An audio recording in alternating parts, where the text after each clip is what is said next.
now that you've learned the starting parts of how to direct your attention, let's start talking about planning because planning is really important in anything that you do in life. If those who plan to fail, or sorry, let me rephrase that. The saying that I like the most is those who fail to plan to fail. You don't need to have a super organized life to succeed, but you do need to have some plan and some direction in order to get to any sort of goal, any sort of place that's meaningful and worthwhile for you. So some of the things that I like to talk about, especially with any high school or middle school age student, is the idea of SMART goals. And SMART goals, it's just an acronym. It's just a fancy way of helping us remember a handful of key components of the goals that we create. One of the most important things with any goal that you set is that it's specific. And let's talk about what specific means. Specific means that instead of it being something that is really hard to explain, like I'm going to be a better football player, it's something that we can explain with a lot of definition. I'm going to become better at catching the football, right? So being a better football player, well, that could mean any number of things. That could mean you're getting stronger, you're getting faster, you are learning more plays, you are whatever it is, some sort of technique you're improving. A specific goal would be about what aspect of football you are intentionally going to get better with. And maybe you start out with a really vague goal like become a better student or become a better football player or become a better basketball player. And that is that that's okay. It's fine for you to have that. But you haven't set a goal yet. You've set a direction. And so to set a goal, what I need you to do is then I need you to identify within that direction. If you're going to become a better football player or you're going to become a better student, what are the things that make up being a better student?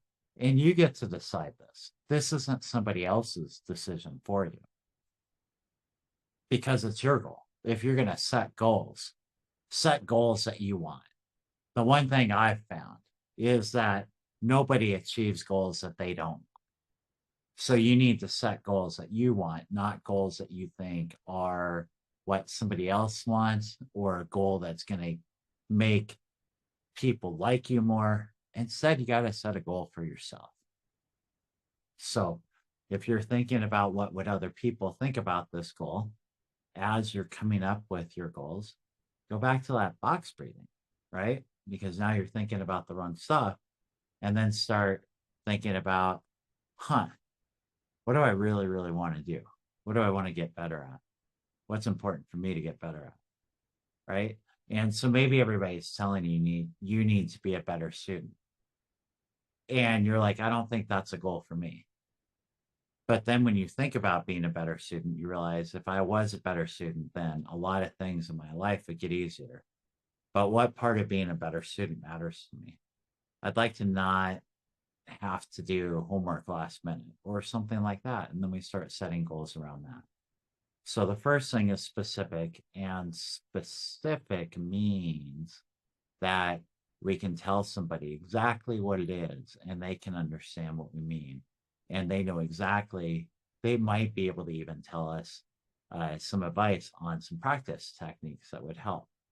Whereas if it's not specific, they're going to ask you, oh, what does that mean? Right. And so just understand that. Now, the next thing on SMART is M, and that's measurable.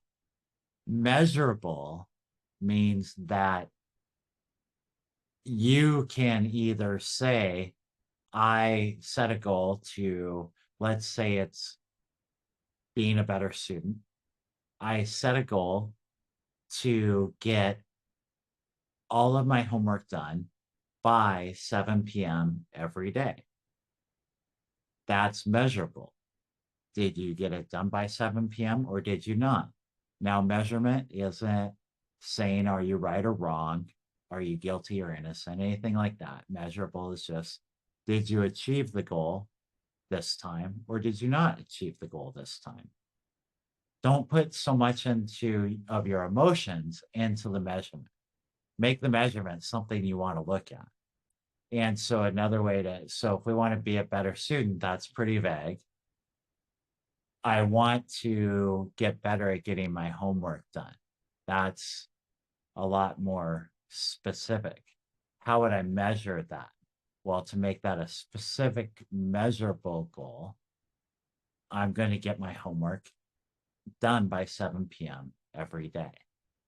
Right? And then maybe there's some days where you don't get it done by 7 p.m. because things were going on in the day or your homework was a little bit harder. That's okay. You can understand, oh, I'm acting the way I want to. I'm working on this goal. I'm making good progress. And today I wasn't able to do everything that I wanted to, and that's okay. Versus I didn't start my homework until 8 and I just didn't give it a try. And I don't know why I did that. And so then it's a different result from that measure, right? The next part is actionable. So your goal has to be something you can do something about, right? It be pretty. It's not really actionable, right? So get homework done on time. That's actionable. So actionable just means, can you do it or not? Yes or no. If it's something you can't do, it's not a goal you should set. If it's something that isn't a doing, then it's not really a goal, right?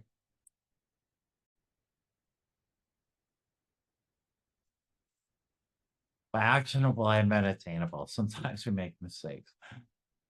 The A stands for attainable. Now, attainable means that the goal is something that you are capable of achieving.